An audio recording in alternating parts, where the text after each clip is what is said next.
In March 1947, Earl Louis Mountbatten and his wife Edwina arrive in New Delhi.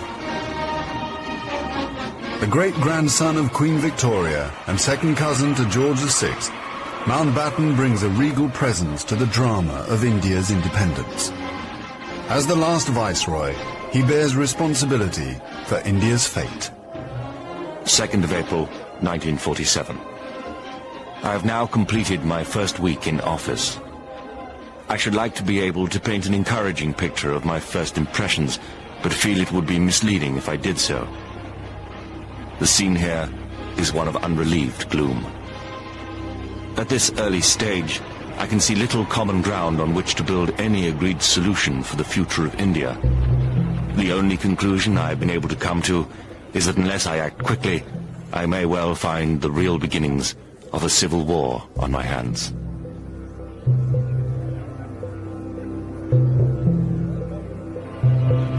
By May, attempts to create a unified India have failed. Gandhi retreats from political life. Muhammad Ali Jinnah, leader of the Muslim League, and Jawaharlal Nehru of the Indian National Congress concede to divide India. Fearing a total loss of control, Mountbatten brings forward the transfer of power to August.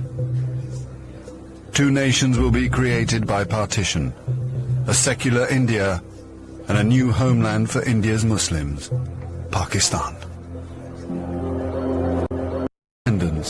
Nehru addresses the people of India.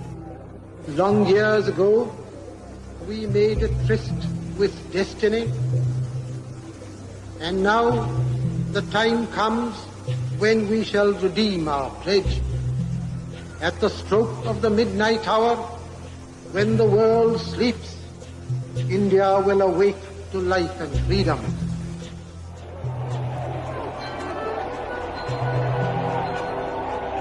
The 15th of August, 1947, the British Empire in India has come to an end. The last viceroy, Louis Mountbatten. The flag raising and the salute were done amid scenes of the most fantastic rejoicing. And as the flag broke, a brilliant rainbow appeared in the sky, which was taken by the crowd as a good omen.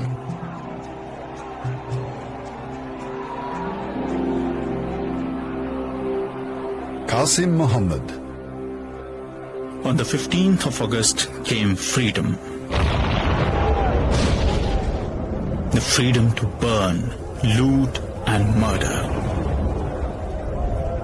While Delhi and Karachi were celebrating, central Punjab was burning.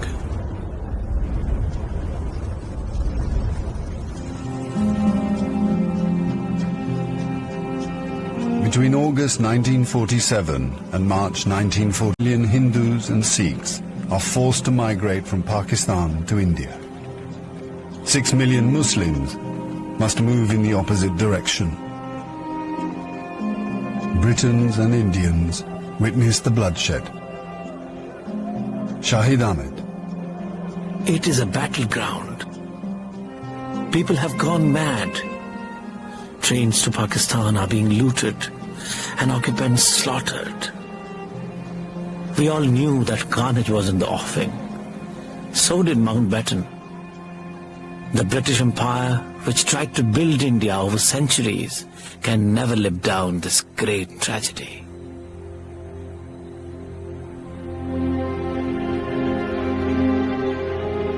Lieutenant Colonel Hubert Boyd Hudson. The sight from the air was awe-inspiring. In this chaos, millions of refugees were struggling to get to India or Pakistan. Thousands of others were doing their best to prevent them, murdering them by the hundred. But death is nothing. There are things more terrible than death.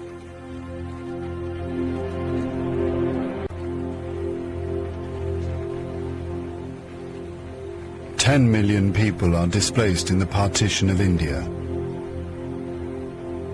1 million are dead.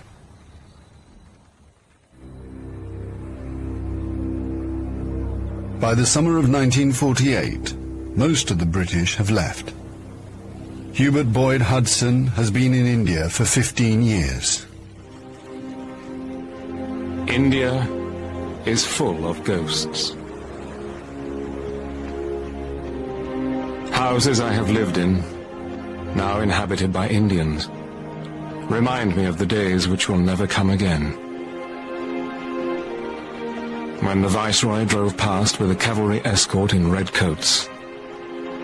I have seen the greatness of the British in India, but now it is all ended, and we are the last to leave, the few who are trying to tidy up the mess which the sudden splitting of an old empire has caused. Britain has lost its greatest imperial possession. Mahatma Gandhi once said that if India became free, the rest of the empire would follow. In the next 10 years, the fire of India's independence will spread around the globe, from the Middle East to Africa.